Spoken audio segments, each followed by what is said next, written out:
blood on Italian marble tells a very specific story. It screams of secrets kept behind towering iron gates and wealth used as a weapon. Richard Sterling believed his Connecticut mansion was a fortress where his rules were the only laws. He thought striking his pregnant wife was a private matter, a brutal correction she would quietly endure like always. He was wrong, because while Richard was busy playing a god inside his gilded cage, he forgot one crucial detail about the woman bleeding on his floor. Monsters are rarely born from nothing, and her family was finally coming home. The rain began to fall over Greenwich, Connecticut, just as the sun dipped below the horizon, casting long, fractured shadows across the sprawling, manicured lawns of the Sterling estate. To the outside world, the 40-acre property at the end of a private, tree-lined cul-de-sac was a monument to the American dream. It boasted a 12-bedroom Tudor-style mansion, an indoor infinity pool, and a climate-controlled garage housing a collection of vintage European sports cars. It was the home of Richard Sterling, the 42-year-old titan of commercial real estate, who had built an empire by swallowing smaller development firms across the eastern seaboard. Richard was handsome in a sharp, predatory way. His tailored Brioni suits and practiced, easy smile graced the covers of local business journals, painting the picture of a ruthless but respectable capitalist. He was a man who attended charity galas, wrote massive checks to local politicians, and shook hands with a firm, dominant grip. But inside the mansion, behind the heavy mahogany doors and the million-dollar state-of-the-art security system, the American dream was a suffocating nightmare. Kate Sterling stood in the center of what was soon to be the nursery, her hand resting gently on her swollen abdomen. She was 7 months pregnant. At 29, Kate possessed a quiet, understated beauty that had captivated Richard the moment he saw her 3 years ago in a quiet coffee shop in Boston. Back then she was just Kate, a woman with a mysterious lack of family history, a small savings account, and a desperate desire for a quiet, unremarkable life. Richard had swept in like a hurricane, offering stability, luxury, and a fierce, almost suffocating love. It hadn't taken long for the ferocity of that love to reveal its true nature, control. The first time he hit her, it was a year into their marriage. He had claimed the pressure of a multi-million-dollar acquisition had simply overwhelmed him. He had wept, bought her a diamond tennis bracelet, and sworn on his life it would never happen again. Kate had wanted to believe him. She needed to believe him, because running away was not a simple option for her. Running meant going back to a life she had barely escaped with her soul intact. But the apologies grew shorter, and the violence grew more frequent. Richard's paranoia festered in the shadows of his success. He dictated who she spoke to, what she wore, and how she spent her days. When she became pregnant, Kate thought things might change. She hoped the baby would soften the jagged edges of his temper. Instead, the pregnancy only intensified his possessiveness. She was no longer just his wife. She was the vessel carrying his air. Tonight, the air in the house was thick with an impending storm, both outside and in. Kate could feel the barometric drop in her bones. Richard was due home from Manhattan at any moment, and the news out of the city was not good. A massive zoning permit for his flagship project in Hudson Yards had been denied by the city council. She had seen the alert flash on her restricted tablet. Millions of dollars were tied up, investors would be furious, and Richard would need an outlet for his rage. Kate moved methodically through the nursery, her heart hammering a steady, anxious rhythm against her ribs. She smoothed the pristine white linen of the crib, adjusting a stuffed bear by a fraction of an inch. Everything had to be perfect. The house had to be silent. Dinner had to be flawless, and she had to be entirely agreeable. The heavy thud of the front door echoing up the grand staircase made her freeze. Kate! His voice didn't carry a greeting. It carried a demand. It echoed off the vaulted ceilings of the foyer, sharp and laced with an exhaustion that terrified her. She took a deep breath, steeling herself, and walked out of the nursery. She descended the curving staircase, her hand clutching the banister for support. The sheer weight of the child in her belly made her center of gravity feel off, but she forced her posture to remain upright. Richard was standing by the entryway console, aggressively shrugging off his wet trench coat. He didn't bother hanging it up, letting it drop to the imported Persian rug. His tie was already loosened, his jaw clenched so tightly she could see the muscle ticking beneath his skin. "How was the drive, Richard?" Kate asked softly, keeping her distance. He looked up, his eyes bloodshot and cold. The drive was a miserable crawl through a monsoon. The city is full of incompetent fools, and my lawyers are useless. He kicked off his dress shoes. "Is dinner ready? Tell me Maria didn't burn the roast again." "Maria left at 5, just like you asked," Kate replied evenly, moving toward the kitchen. "I made dinner. It's keeping warm in the oven." Richard followed her, his heavy footsteps thudding against the hardwood floor. "You made it? I thought I told you to stay off your feet. You're supposed to be resting. Do you want to cause a complication? Because that's exactly how you cause a complication." "I feel fine, Richard. The doctor said light activity is good for me," she murmured, pulling an oven mitt onto her hand. "I don't care what the doctor said," Richard snapped, closing the distance between them. He grabbed her wrist, not hard enough to bruise yet, but tight enough to send a warning jolt up her arm. "I care about what I said. You carry my child. You do as I instruct." Kate swallowed hard, forcing herself to look down. "I'm sorry. I just wanted to make sure you had a good meal after a hard day." He released her wrist with a huff of derision. "Plate it. Bring it to the dining room. And pour me a scotch. A double." The dining room was a cavernous space, dominated by a long, polished oak table that could seat 20. Tonight, they sat at opposite ends, separated by an expanse of gleaming wood and dead silence. Outside, the storm had intensified. Thunder rattled the antique window panes, and lightning cast brief, harsh illuminations across Richard's face as he chewed his steak. Kate picked at her food, the nausea of anxiety churning in her stomach. She watched him covertly. He was drinking the scotch too fast. It was his 3rd glass since walking through the door. "The meat is dry," Richard stated flatly, dropping his fork onto the porcelain plate with a loud clatter. Kate flinched. I can make something else. There's some pasta." "I don't want pasta, Kate," he interrupted, his voice dropping an octave.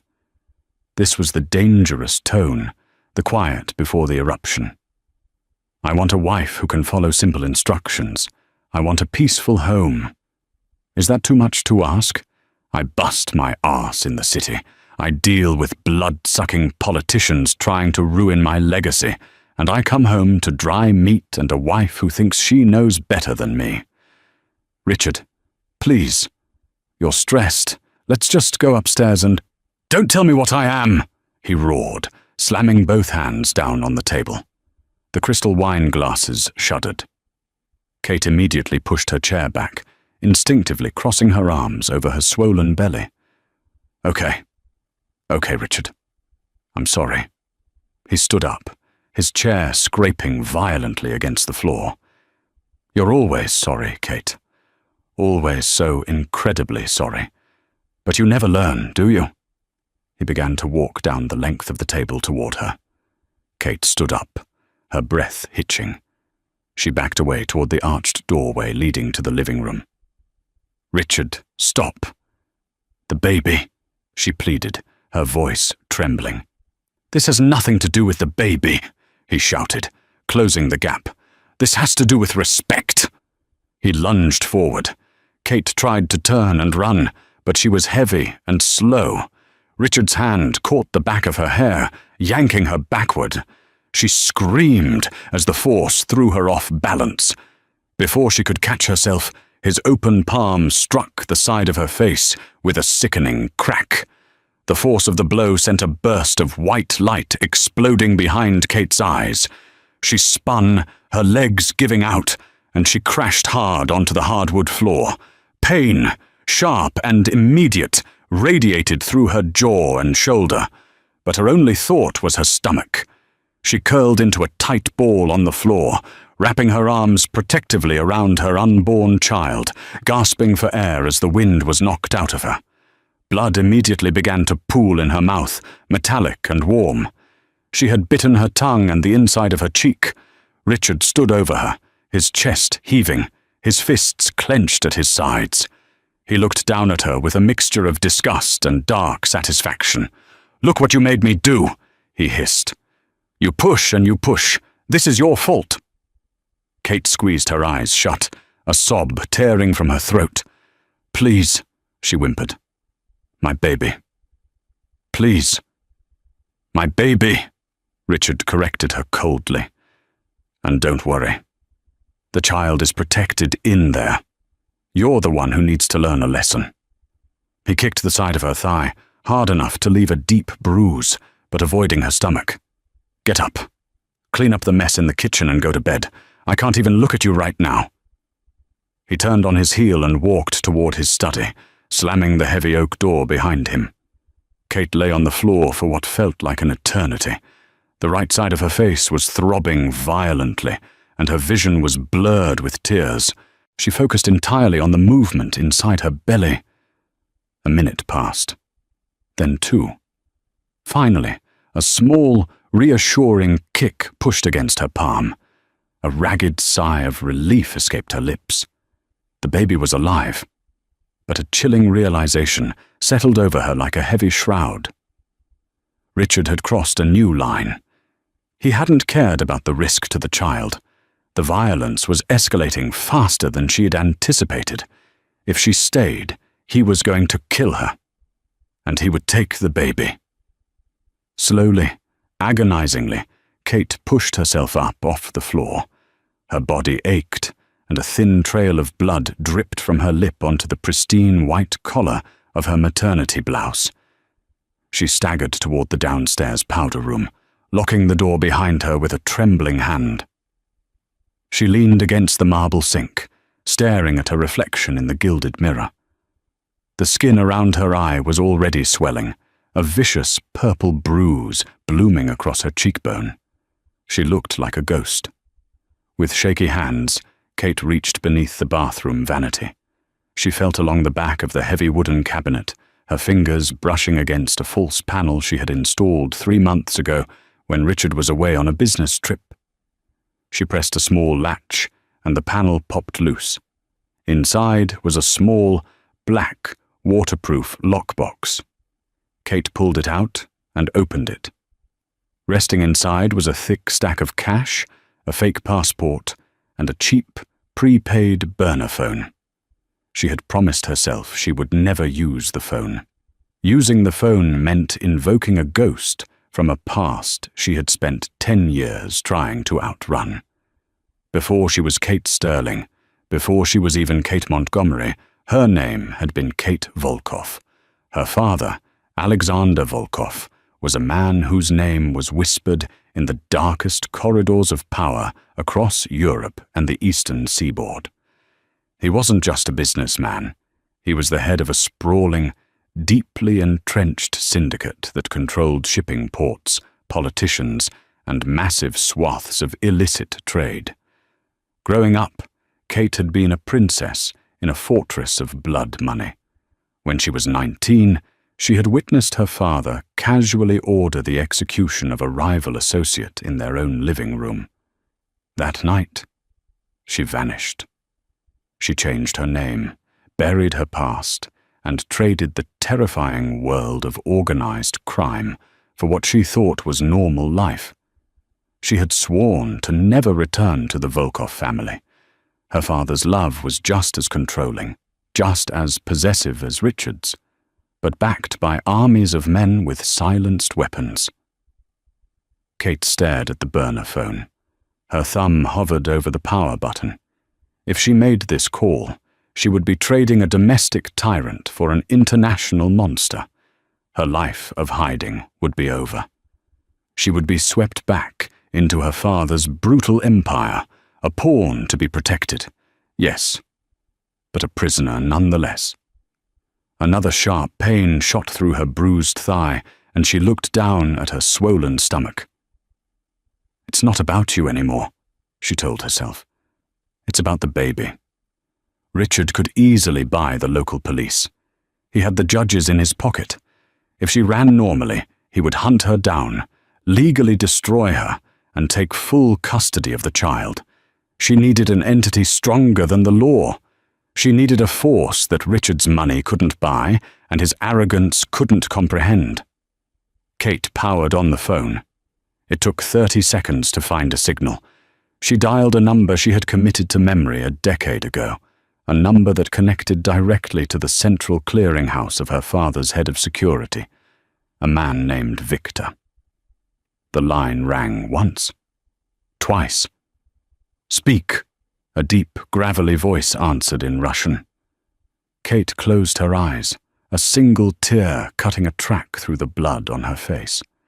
She spoke in her native tongue, a language she hadn't used in 10 years. "Victor, it's Kate." The silence on the other end of the line was absolute, dense with sudden shock.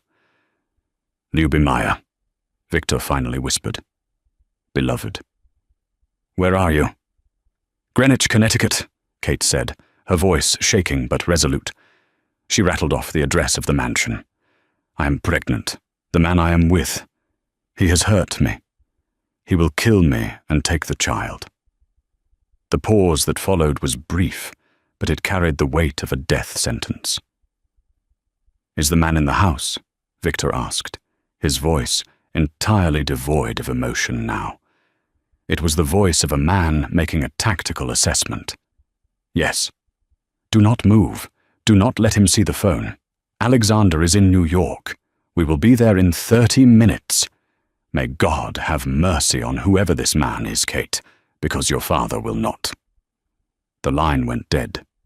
Kate disassembled the burner phone, flushed the SIM card down the toilet, and hid the battery and casing back in the wall panel. She washed the blood from her face with cold water, wincing as she patted her bruised cheek dry. She unlocked the bathroom door and stepped back out into the silent, dim hallway. From the study, she could hear the faint sound of classical music. Vivaldi's Winter. It was Richard's favorite piece to listen to when he was trying to center his intellect. He was pouring himself another expensive drink, entirely oblivious to the monumental gears that had just begun to turn in the darkness outside his property. Kate walked slowly toward the living room, sitting heavily on a plush velvet sofa. She wrapped a knitted throw blanket around her shivering shoulders and waited. The storm outside raged on, lightning tearing jagged gashes across the night sky, illuminating the manicured front lawn in flashing, strobing bursts. Inside his mahogany-paneled study, Richard Sterling felt the familiar rush of adrenaline and justification settling into his system. He took a slow sip of a $50-a-glass scotch, savoring the burn. He didn't feel guilt. He felt vindicated. Kate had been pushing his boundaries, questioning his authority in his own home. He had merely provided a necessary correction. That was how the world worked. The strong dictated the terms to the weak. It was how he ran his company, and it was how he ran his marriage. He walked over to the massive, floor-to-ceiling window behind his desk, looking out into the torrential rain. His property was impenetrable. The 10-foot wrought-iron gates at the end of the driveway were reinforced steel, monitored by thermal cameras and a private security firm stationed just 2 miles away. He paid a premium to ensure nothing touched his world without his permission. He glanced at the antique grandfather clock in the corner. 9:45 p.m. He would let Kate stew in her fear for another hour. Then he would go upstairs, offer a calculated apology, and she would forgive him. She always did. Where else would she go? She was a nobody from nowhere. She belonged to him. Suddenly, the music on his high-end audio system crackled with a burst of static, then cut out entirely. Richard frowned, tapping the glass of his scotch. "Damn Wi-Fi," he muttered, turning to check the router on his desk. But as he turned, the primary lights in the study flickered and died. A second later, the backup generator kicked in, bathing the room in the dimmer yellow light of the emergency circuits. Richard's annoyance flared into mild concern. The power grid in Greenwich rarely went down, even in a storm. He picked up his cell phone to call the security firm. No signal. "What the hell?" he grumbled. He walked over to the landline on his desk. He picked up the receiver. Dead air. No dial tone. A cold prickle of unease finally touched the back of Richard's neck. He walked back to the window, peering out into the darkness.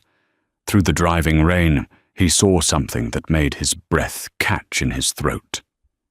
The heavy, 10-foot iron security gates at the end of his quarter-mile driveway were completely open.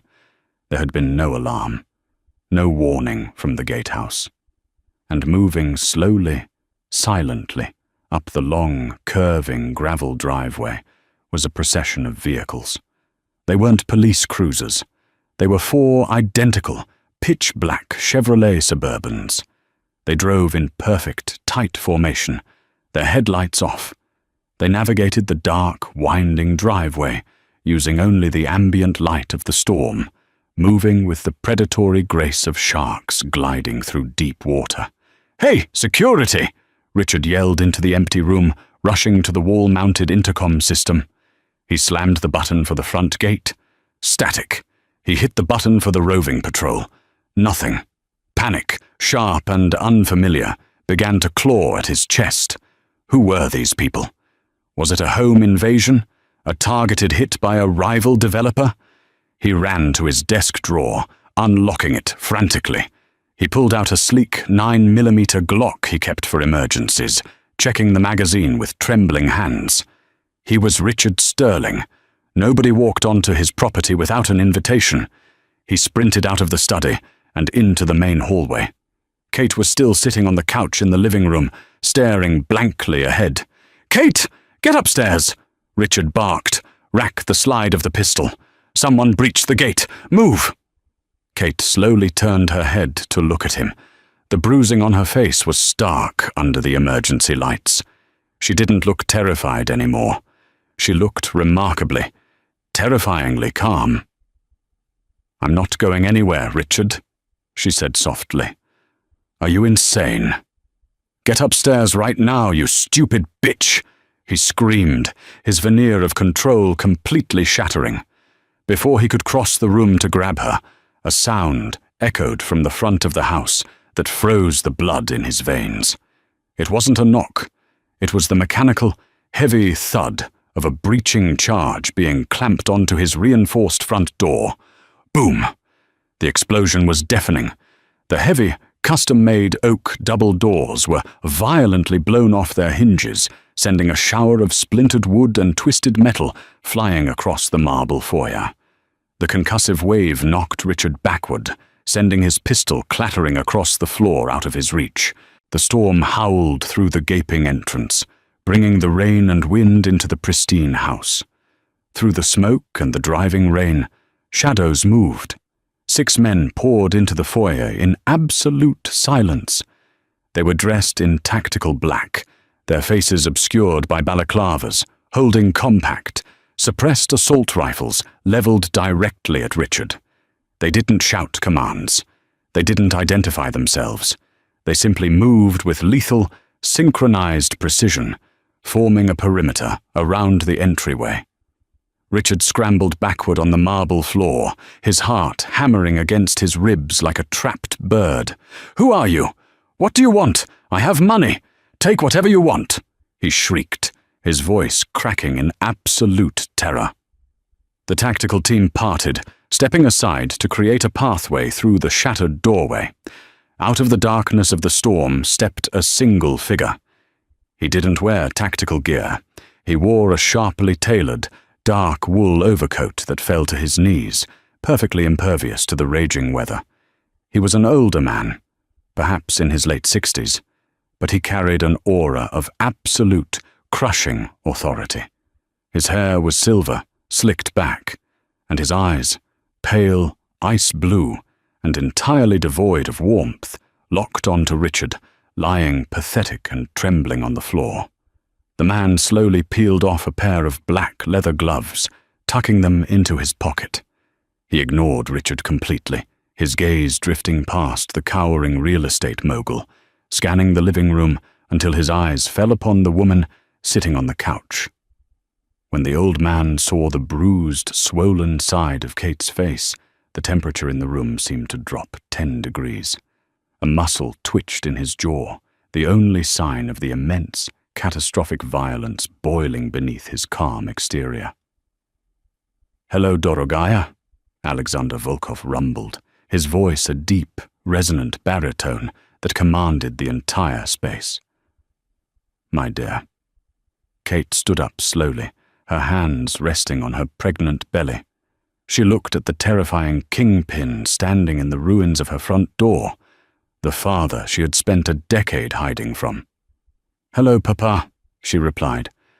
Richard, still on the floor, whipped his head back and forth between Kate and the man in the overcoat. "Papa!" he choked out, his mind failing to process the impossible reality unfolding before him. "Kate, who are these people?" Alexander Volkov slowly turned his pale blue eyes back down to Richard. He stepped forward, the heel of his Italian leather shoe crunching loudly on the splintered wood of the ruined door.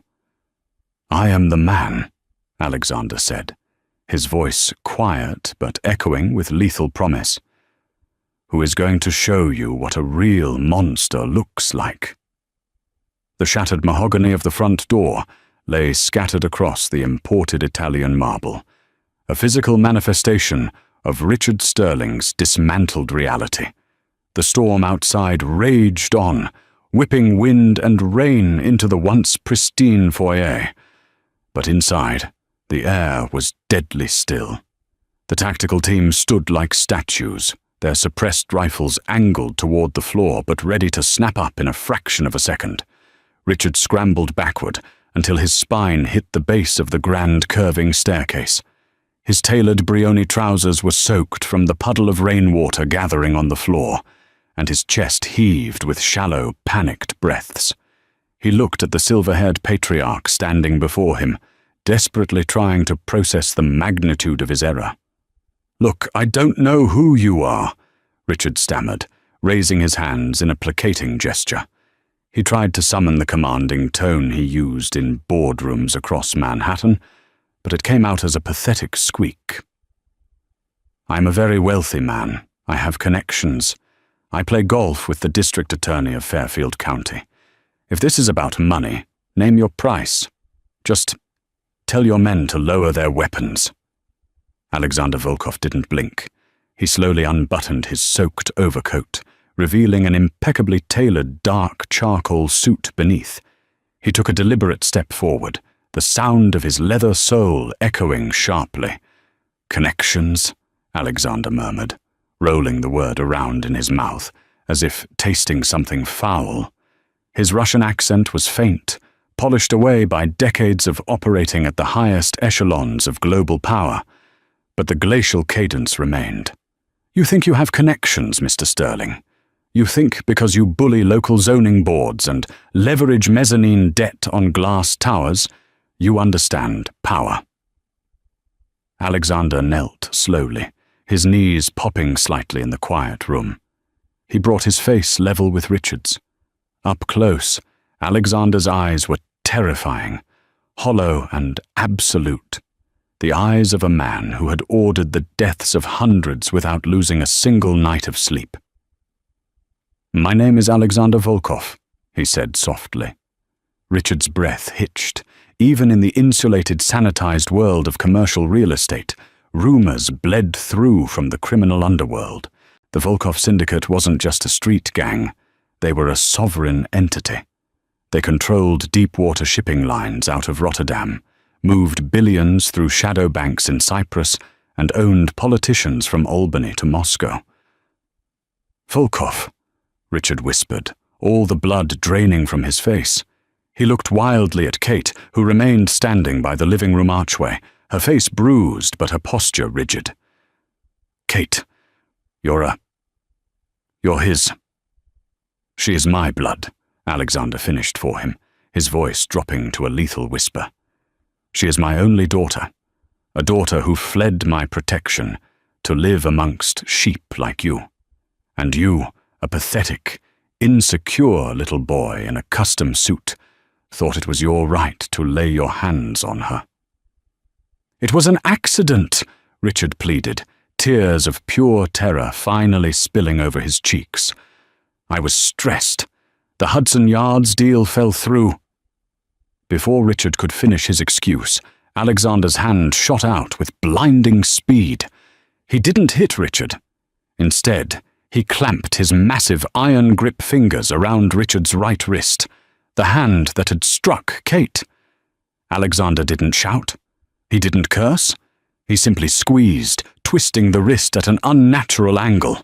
Richard screamed, a high, reedy sound of pure agony that bounced off the vaulted ceilings. He writhed, trying to pull away, but Alexander's grip was absolute. "Victor," Alexander said calmly, not breaking eye contact with the sobbing billionaire. From the shadows of the doorway, the massive, broad-shouldered man Kate had spoken to on the phone stepped forward. Victor moved with the heavy, unavoidable momentum of a freight train. He didn't carry a rifle. His hands were weapons enough. "Yes, boss," Victor grunted. "Mr. Sterling is very proud of his empire," Alexander noted, finally releasing Richard's wrist and standing up. He casually wiped his hand with a silk pocket square. "He believes his money protects him. Show him the fragility of his world." Victor reached into his tactical vest and produced a sleek, encrypted satellite tablet. He tapped the screen a few times and tossed it onto the marble floor in front of Richard. "Look at the screen, Sobaka," Victor growled. "Dog." Richard, clutching his sprained wrist to his chest, peered down at the glowing screen. It displayed a live feed of his offshore banking portfolios, accounts he had hidden in the Cayman Islands and the British Virgin Islands, untraceable funds he used to dodge the IRS and pay off city officials. As he watched, the balances, totaling nearly $80 million, began to plummet. 80 million, 40 million, 12 million, 0. What are you doing?" Richard gasped, his mind snapping. "That's my life. You can't do that. That's secure." "Nothing is secure from us," Alexander stated, walking over to Kate and gently, reverently touching her uninjured cheek. "My financial architects have been inside your network since Kate called us 30 minutes ago. Your liquid assets have been seized and routed through a dozen shell companies. By morning, your commercial properties will be hit with fabricated, airtight federal liens. Your investors will receive anonymous dossiers detailing your embezzlement and your illegal kickbacks. The SEC will be knocking on your door by noon." Richard curled into a fetal position on the floor, sobbing uncontrollably. The veneer of the alpha male had evaporated, leaving behind a pathetic, hollow shell. "You're ruining me," Richard wept into the cold marble. Alexander turned back, a cold smile finally touching the corners of his mouth. "Ruining you? No. Ruining you would be a mercy. I am erasing you. But first, there is the matter of physical restitution." Alexander nodded once to Victor. Victor stepped forward, his heavy combat boot pressing down firmly on Richard's right hand, pinning it flat against the floor. "No, please! Please, God, no!" Richard shrieked, thrashing wildly. The tactical team closed in, 4 men stepping forward to pin his legs and shoulders to the floor. He was entirely immobilized. Kate turned her face away, looking out the shattered window into the darkness. She didn't want to watch, but she didn't ask her father to stop. In this world, blood demanded blood. Victor didn't use a weapon. He simply raised his other heavy boot, and with the detached precision of a man crushing a roach, he brought his heel down directly onto the back of Richard's pinned hand. The sound of multiple metacarpal bones snapping was a wet, heavy crunch that cut through the sound of the storm. Richard's scream was guttural, raw, and animalistic until his eyes rolled back in his head and he mercifully passed out, slumping lifelessly against the marble. The silence that followed was broken only by the steady drum of the rain. Alexander adjusted his cuffs, looking down at the unconscious man with mild disgust. "Clean it up," Alexander ordered, his voice echoing through the foyer. The tactical team immediately sprang into motion. They weren't just muscle, they were a highly organized extraction unit. 2 men jogged down the hallway toward Richard's study. Within seconds, Kate heard the sound of heavy axes smashing into the server racks that housed the mansion's internal security footage. Another man knelt beside Richard, quickly injecting a clear fluid into the unconscious man's neck. "What is that?" Kate asked, her voice raspy. It was the first time she had spoken directly to her father since his arrival. Alexander turned to her, his hard eyes softening infinitely. "A heavy sedative. He will wake up in 24 hours. By then, his world will be entirely gone, and we will be ghosts." He stepped closer, his large, calloused hands gently framing her face, taking care to avoid the brutal swelling on her cheek. "My beautiful girl. 10 years. I tore the earth apart looking for you. Why didn't you come to me? Did you think I would not protect you?" Kate looked into her father's eyes, seeing the ruthless monster the world feared and the desperate father who had mourned her. "I ran from the blood, Papa," she whispered. "I wanted a quiet life. I wanted normal." Alexander looked around the opulent, sprawling mansion, and then down at the broken man on the floor. "This is not normal, Kate. Men like him, they hide their monsters behind checkbooks and country clubs. At least in our family, we are honest about the wolves we are." He looked down at her swollen stomach, a deep, primal reverence flashing in his pale eyes. "You carry my grandchild." "Yes," Kate said, her hand resting protectively over her belly. "He threatened to take the baby, Papa. He was going to kill me and make it look like a complication and take my child. I couldn't run on my own. Not this time." "He will never look upon you or this child again," Alexander promised, his voice a vow of iron. "Victor."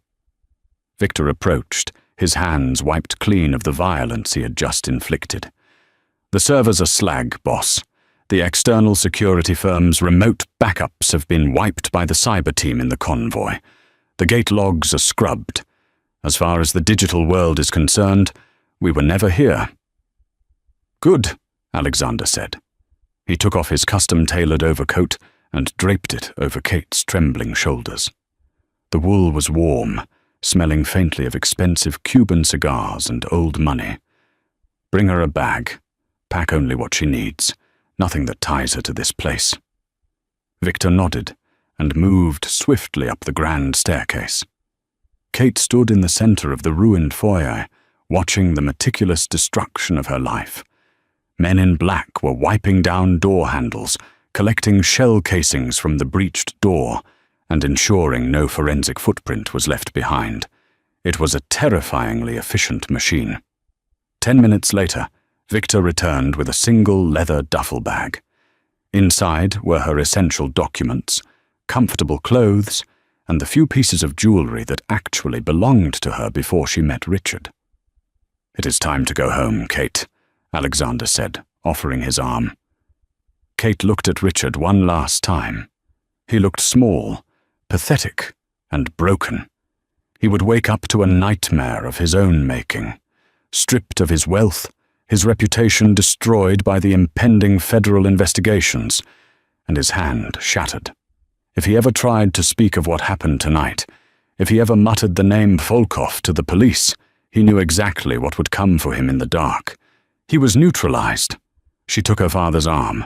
They walked out through the gaping hole where the front door used to be, stepping out into the driving Connecticut storm. A massive, armored black Maybach had pulled up to the front steps, flanked by the Suburbans. Victor opened the rear door of the Maybach. The interior was a sanctuary of cream leather and warm, ambient lighting. Kate slid inside, sinking into the plush seat. Alexander slid in beside her, the heavy door thudding shut, instantly muting the howling wind and rain outside. As the convoy slowly rolled down the quarter-mile driveway, passing the still open iron gates, Kate didn't look back. The gilded cage was behind her. But as the adrenaline began to fade, a new, heavy realization settled into her bones. She had summoned a leviathan to crush a snake. The leviathan had answered, but now she was trapped in its jaws. The drive from Greenwich took over 2 hours. The convoy didn't head south toward the city. Instead, it snaked its way across the Tappan Zee Bridge and deep into the heavily wooded, ultra-exclusive enclaves of Alpine, New Jersey. The silence in the back of the Maybach was heavy. A private doctor, riding in the front passenger seat, had passed a medical kit back to Alexander. With surprising gentleness, the feared mob boss had cleaned the dried blood from Kate's chin and applied a cold compress to her bruised cheek. "The swelling will go down in a few days," Alexander murmured, watching the dark, tree-lined roads blur past the tinted, bulletproof windows. "The doctor will do a full ultrasound on the child as soon as we arrive. You will have the best obstetricians in the world flown in by morning." "Thank you, Papa," Kate said quietly, staring at her hands.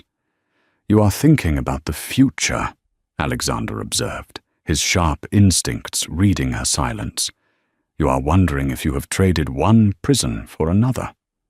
Kate looked up, meeting his pale blue eyes. "Have I?" Alexander sighed, a heavy, tired sound that momentarily aged him. "When you ran away, I was furious. Then I was heartbroken. Then I realized my failure.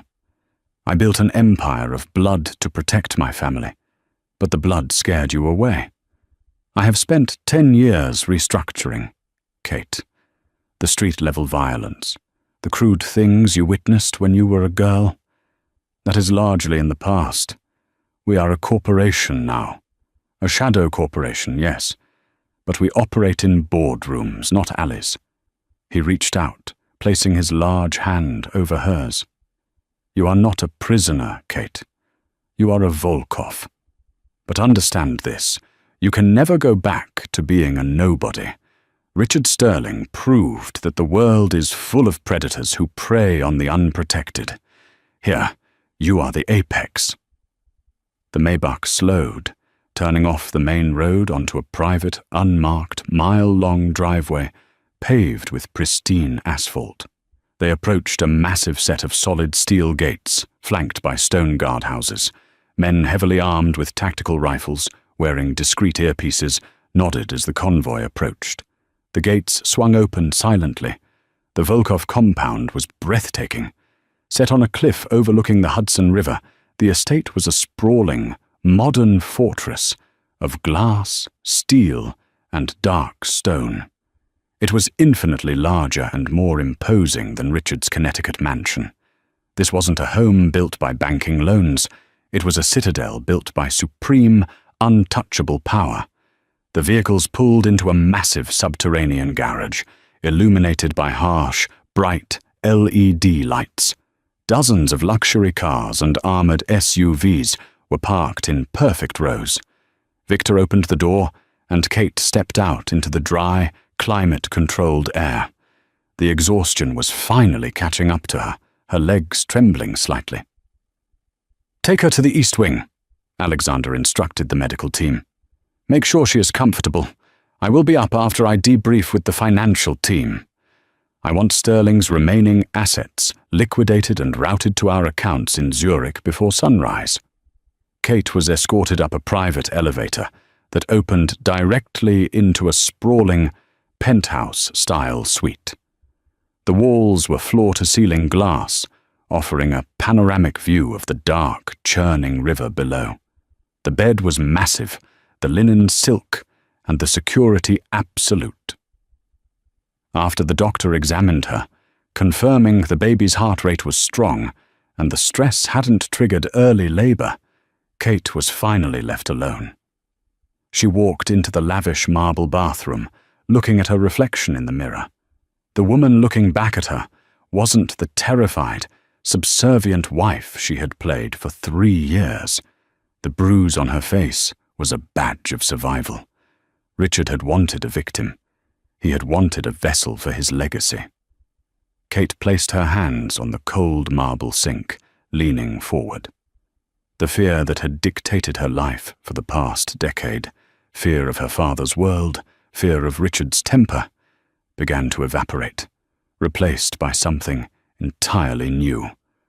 A cold, hard clarity. She had tried playing by the rules of the normal world, and it had nearly gotten her and her child killed. Her father was right.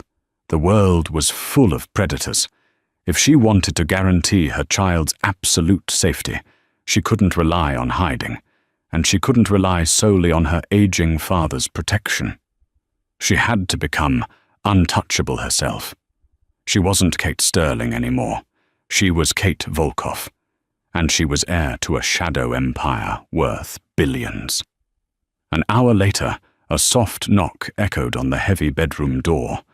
Alexander stepped inside, looking drained but victorious. "Sterling is ruined," Alexander said softly, sitting on the edge of a velvet armchair near the window. "He is currently a pauper, bleeding on a marble floor. Are you at peace, Dorogaya?" Kate walked out of the bathroom. She had changed into a dark silk robe provided by the staff. She didn't look like a battered wife seeking comfort. She walked with a slow, deliberate grace, sitting opposite her father. "I am at peace with his fate," Kate said, her voice steady and devoid of its usual tremor. Alexander studied her, a flicker of surprise crossing his hardened features. "You look different." "I am different, Papa," she replied, resting her hands on her stomach. "You said you spent the last 10 years restructuring the family into a corporation."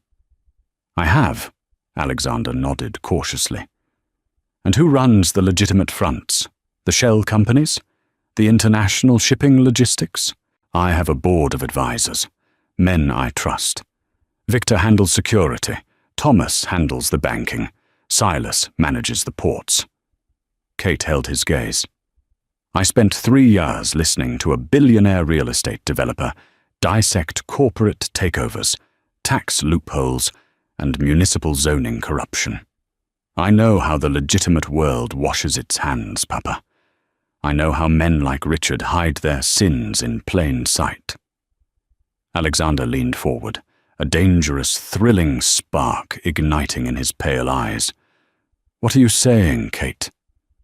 "I am saying that I am not going to hide in this tower and be a pampered princess while you fight the wars outside," Kate stated, her voice hardening into steel. "I have a child coming, a Volkoff heir. I want full access to the family's financial portfolios. I want to know where every dollar comes from and where it goes. I want an office next to yours, Papa."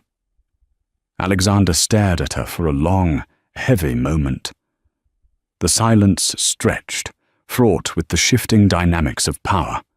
For the first time in his life, the ruthless head of the Volkoff syndicate looked utterly, entirely proud. A slow, terrifying smile spread across Alexander's face. "The lamb," he whispered, "has finally grown teeth." "The lamb is dead," Kate said coldly. "Show me the books, Papa. It's time I learned the family business." 3 years later. The crisp autumn wind whipped across the tarmac of Teterboro Airport, carrying the distinct scent of jet fuel and turning leaves. A sleek, customized Gulfstream G650 stood ready, its engines whining a low, eager hum. At the base of the stairs stood a small phalanx of men in tailored suits, not the tactical black of the past, but the quiet, expensive armor of modern security. Among them, immovable as ever, stood Victor, his eyes scanning the perimeter with practiced paranoia.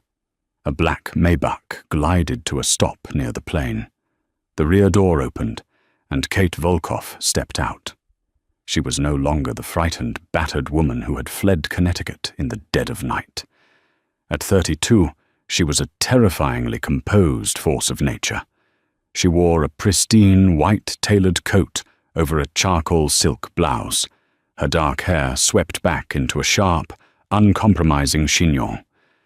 The only trace of the violence from 3 years ago was a faint, silvery crescent scar resting high on her right cheekbone, a deliberate choice to forgo cosmetic surgery. It was her reminder, her armor. Holding her hand was a vibrant, dark-haired 2-year-old boy named Leo. He wore a miniature cashmere sweater and looked at the private jet with wide, curious eyes. "Mama, fly?" Leo asked, tugging on her hand. Kate smiled, a genuine soft expression reserved entirely for him. "Yes, Mishka, we fly. We are going to see Grandfather in Geneva." Victor stepped forward, dipping his head in a respectful nod. "The cabin is prepared, Kate. The financial reports from the Rotterdam port expansion are on your desk." "Thank you, Victor," she said smoothly, her voice carrying the quiet, absolute authority that had once belonged solely to her father. In the 3 years since she had returned to the fold, Kate hadn't just learned the family business, she had revolutionized it. Alexander had kept his promise, pulling back from the brutal, street-level enforcement that had defined his youth, focusing entirely on the legitimate corporate fronts. Kate had taken those fronts and weaponized them. She had weaponized the very systems Richard Sterling had taught her to revere. Using the vast, untraceable wealth of the Volkoff syndicate, Kate had established a sprawling web of venture capital firms and private equity groups. She didn't buy politicians with briefcases of cash. She bought their re-election campaigns through impenetrable super PACs. She didn't break legs to secure shipping lanes. She engineered aggressive corporate takeovers of rival logistics companies, drowning them in litigation and predatory pricing until they folded.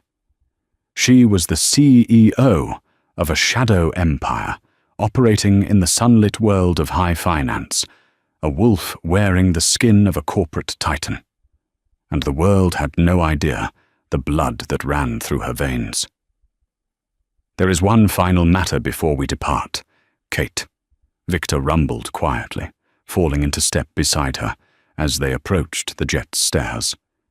He handed her a slim, encrypted tablet. Kate took it, her eyes skimming the text. It was a brief intelligence report, accompanied by a recent photograph. The photograph showed a man in his mid-40s, looking 30 years older.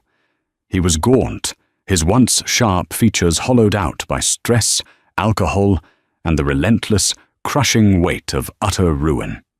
He wore a cheap, ill-fitting suit, standing outside a dingy strip mall in upstate New York. His right hand was encased in a permanent, clumsy brace.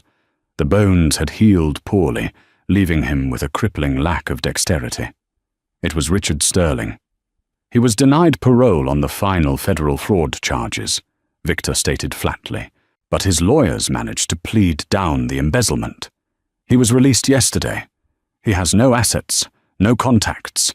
The local crews in Albany have been instructed to ensure he finds no employment above minimum wage. Kate stared at the photograph. She felt a flicker of memory, The heavy thud of his footsteps, the sting of his palm, the suffocating terror of the gilded cage. But the memory felt distant, like an old movie she had watched a long time ago. There was no fear left, only cold, clinical satisfaction. The night Alexander Volkov had shattered Richard's hand, he had shattered the man's reality. The following morning, Richard had woken up in a silent, empty mansion, his hand screaming in agony. When he finally managed to call the police, he sounded like a raving lunatic. He claimed a Russian hit squad had blown off his door and erased his fortune. But when the police arrived, they found no evidence of a breach. The heavy oak doors had been meticulously replaced by a local contractor hired anonymously overnight. The server racks were pristine, containing loops of boring, uneventful security footage. The blood was gone. Kate was gone. And when Richard tried to access his offshore accounts to hire a defense team for the sudden avalanche of SEC and FBI investigations that hit him that same day, he found nothing but zeros. He was a madman screaming about ghosts, while the federal government systematically dismantled his life for the very real financial crimes he had committed for a decade. He went from a billionaire titan to a convicted felon, living in a 6x8 cell in less than a year. "Does he know we are watching?" Kate asked, her voice devoid of emotion. "No," Victor replied. "He is entirely broken, a ghost haunting his own life." Kate nodded slowly. She tapped the screen, deleting the file. "Leave him be. Let him live his small, pathetic life, looking over his shoulder every time the wind blows. It's a worse punishment than anything we could do to him now." She handed the tablet back to Victor and scooped Leo into her arms. The toddler giggled, burying his face in her neck. "Let's go, Mama," Leo mumbled. "We are going, my love," Kate said, turning toward the stairs. She ascended into the luxurious cabin of the Gulf Stream, the heavy door ceiling shut behind her, locking out the noise of the tarmac. The engines roared to life, a powerful testament to the untouchable world she now commanded. As the jet taxied down the runway and lifted smoothly into the autumn sky, Kate Volkov looked out the window at the receding earth below. She had run from monsters her whole life, only to discover the most potent defense was to become the architect of their cages. She wasn't just surviving anymore. She was reigning. And God help the man who ever tried to put a hand on her or her son again. The story of Kate Volkov is a chilling reminder that the quietest individuals often harbor the most profound complexities. It strips away the facade of high society glamour to expose the primal, unforgiving machinery that operates beneath the surface of the world's elite. Richard Sterling's fatal arrogance blinded him to a fundamental truth. Power is not merely accumulated in bank accounts. It is inherited in blood and forged in trauma. He mistook submission for weakness, inadvertently awakening a sleeping giant that systematically dismantled his existence.